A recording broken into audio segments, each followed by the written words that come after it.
This is Jamey over at Stonemeyer Games, and today I'm going to talk about the anatomy of a great Kickstarter project page. There's a lot to cover here, so I'd recommend checking out my blog for all the different things. Go to kickstarterlessons.com and look at all the little entries about the project page, but I'll summarize some key points here.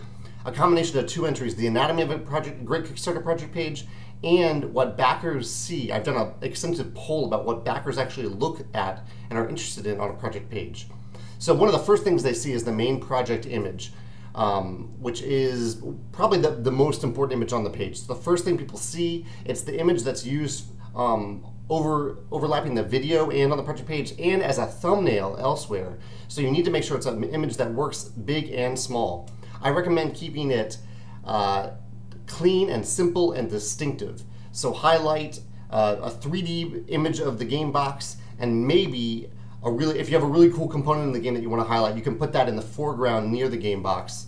I also like to put what day it is of the campaign on that image, and I update that every day because sometimes backers, it's really hard to see on the project page what day it is. So if you give them that information, then they have it and they can make assumptions about that information once they see it. The what's in the box image is incredibly important, and this is something I put usually right at the top of the project page. It gives backers a picture of what the game will look like on the table and how much cool stuff they're getting in the box, as well as a clear view of the quality of the art and the graphic design.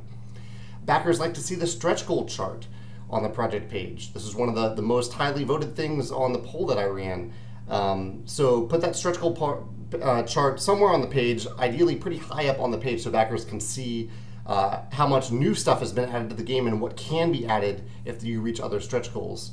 Also important to backers is the written description of the game, and I break this into two parts. One is that little line, the two lines of text that appear right below the main project image or video, and I recommend putting in that line the player count, the type of game it is, and the playing time. So for example, you might say Pandemic is a 1 to 4 player cooperative game that plays in about 45 to 60 minutes. That gives players, or a lot of people, all the core information they need to make a decision about the game. And then if they want, they can read a little bit more in a more detailed description. And for any paragraph on the project page, I recommend keeping it to 3 lines or less.